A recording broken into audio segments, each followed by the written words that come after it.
cash is becoming weeded out. Cash will most likely be eliminated or extremely difficult to use in many situations, so that you'll have to use the global currency or the electronic currency. Even though a physical global currency is yet to exist, groups such as BRIC are openly promoting a new reserve currency, which is a conglomerate of Brazil, Russia, Indonesia, and China.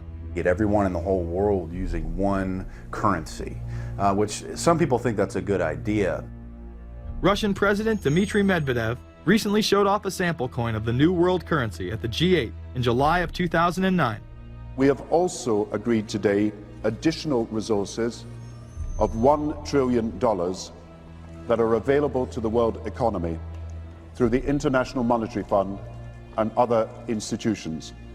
This includes 250 billion from special drawing rights, the reserve currency of the IMF, drawing rights that will be issued to countries who are part of the International Monetary Fund.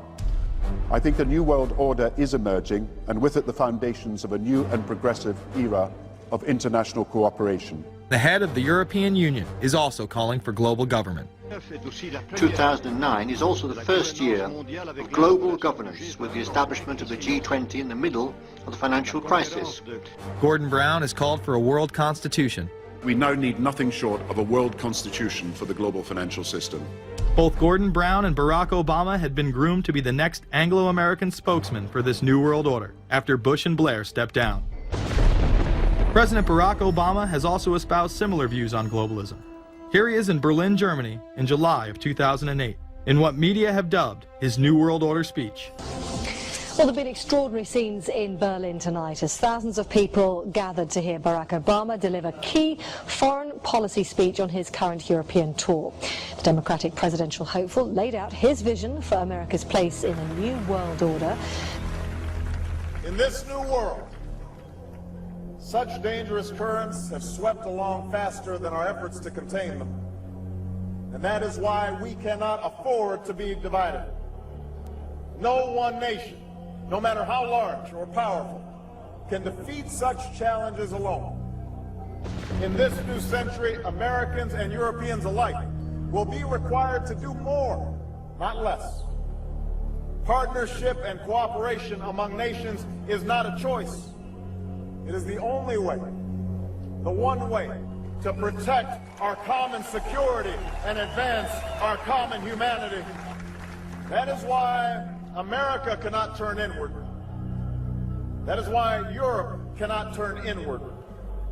America has no better partner than Europe. Now is the time to build new bridges across the globe as strong as the one that binds us across the Atlantic. Now is the time to join together through constant cooperation and strong institutions and shared sacrifice and a global commitment to progress to meet the challenges of the 21st century. Barack Obama also became the first sitting president to ever become the chair of the Security Council for the United Nations, which only further cites his allegiance to world government. The New World Order will stop at nothing to achieve planetary dominance, whether it be assassination, wars based on lies, and even a phony environmental movement. So it should come as no surprise that they have been tracking, tracing, and databasing our lives for years. Many people are aware that the Bush administration engaged in warrantless wiretaps on American citizens. What they don't understand is that it's come out in court that all the major telecommunications companies have been secretly storing every piece of data received from our phones and our computers and handing them over to the National Security Agency. You heard about the government secretly listening in on phone conversations without a warrant, but there is evidence that your email is also being tapped. The government has been intercepting most emails as part of its terrorist surveillance program. That program has been criticized as illegal because it's missing an important ingredient: search warrants. Several years ago, Klein says he came to suspect that AT&T had installed secret computer gear designed to spy on internet traffic. In the United Kingdom, it has been established there are over 4 million CCTV cameras. That is around 1 camera for every 14 citizens. Their purpose is not to solve crime, as it takes 1,000 CCTV cameras to solve just one crime. It is to create a tattletale society in which everyone is under constant surveillance by the state and those around them. Your every move in both your home and the outside world is under constant surveillance by a criminal elite who operate above the law. As we are constantly under the microscope, their activities remain in the shadows. Obama extended diplomatic immunity to Interpol with Executive Order 12,425, further empowering criminal behavior within our own government.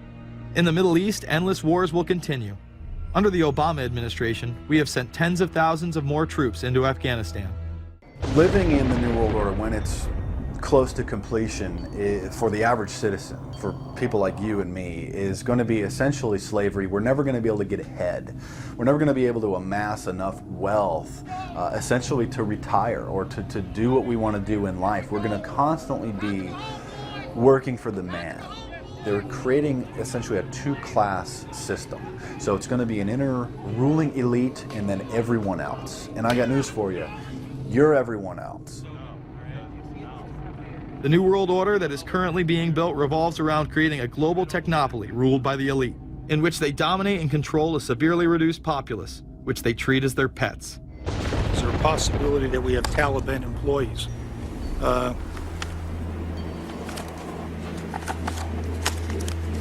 The commander in the field, or I should say the COCOM commander, General Petraeus, has made it a conscious effort to, as part of his coin strategy, to hire local nationals. I can't talk in this forum, nor am I the qualified guy to talk about it, but there is no doubt in my mind, one day you're on one side of the ledger, the other day you may be on the other side of the ledger. Biometrics have been instituted in both Afghanistan and Iraq, where individuals are subject to fingerprint devices, iris scanners, and electronic databases to screen local residents as well as DNA tests.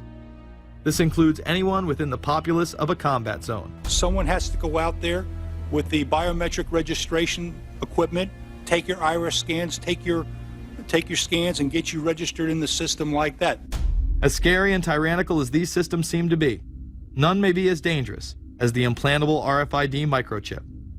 Through various pretenses, including terror, security, and entertainment, the chip has been promoted and integrated into society. In 2001, following the 9/11 terrorist attacks, the Jacobs family became the first family to be injected with microchips in front of a live television audience. We have a Florida family who are really pioneers in a brave new world. They have volunteered to be the first ever to have microchip identification devices implanted into their body. After 9/11, I was really concerned with the security of my family. In 2004, the FDA approved the use of RFID technology to be implanted into human beings. However, studies dating back to the 1990s show the implantable microchip has been linked to cancer in animals, but this has not slowed the agenda of control. In Barcelona, trendies get chips in order to receive VIP status at the exclusive Baja nightclub. A simple swipe of the arm gets them in without a line, and it pays for their drinks too. The Mexican government also chipped employees for security measures in 2004. We were interested today to hear that more than 100 law enforcement officials in Mexico are having microchips implanted in their arms. The chips allow a person to be scanned, sort of like a cereal box at the supermarket checkout.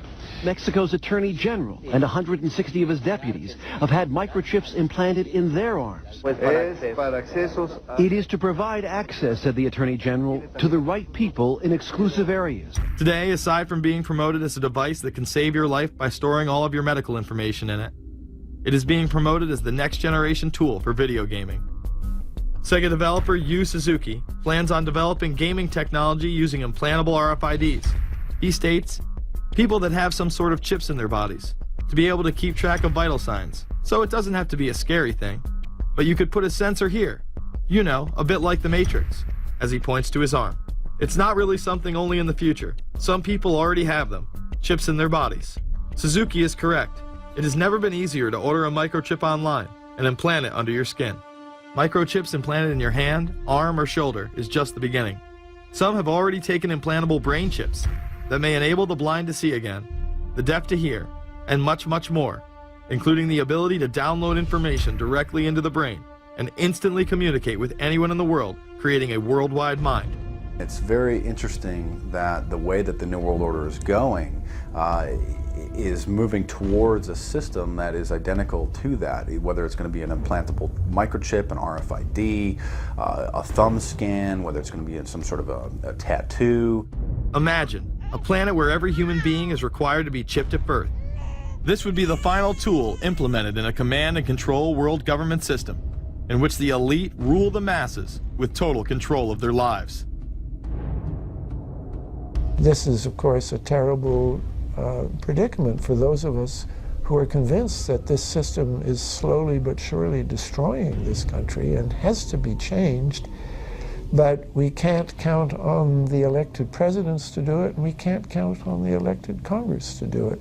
We somehow have to mobilize the technological resources of the internet to create some kind of new political force in this country. So is there anything else about the ruling class we should know? Politicians, business leaders, and media figures are often portrayed as pillars of morality while they describe themselves as Christian conservatives. Nothing could be further from the truth. In reality, many of the elite are groomed at a young age to take part in occult rituals. Those who attend Yale are indoctrinated into the Order of Skull and Bones, an elite secret society cloaked as a fraternal order. Yale University is 300 years old this year, and were you to visit its campus, you would see that it still has exotic clubhouses, which look like tombs where Yale's legendary secret societies meet. Their prestige and importance have largely evaporated, but the rituals are still a secret. And so when we heard that some enterprising characters had managed to spy on the famous Skull and Bones Society, we couldn't resist. Skull and Bones, people say it's a fraternity at Yale University, but it's really a postgraduate organization. So it was founded in 1832, and it's not like a normal fraternity. People don't pledge. These people choose who they want to come. So they do the recruiting. They recruit 15 people every year, people who they see are going to be powerful people in the future. So they're recruited when they're a junior in college. A lot of these people come from really wealthy and influential families because they know that this person has the resources to then elevate them to a position of power that can benefit the club. The video shows the neophytes, or initiates, kissing a skull, then performing a mock human sacrifice. Horrific screams caught on tape include chants of, "The devil equals death, death equals the devil." True. Famous alums include Senators John Kerry and John Chafee, to name two, cabinet secretaries such as Averell Harriman, and 3 presidents, William Taft, George Bush, and George W. Bush, who's been reluctant to talk about Skull and Bones. Does it still exist? The thing is so secret, I'm not even sure it still exists.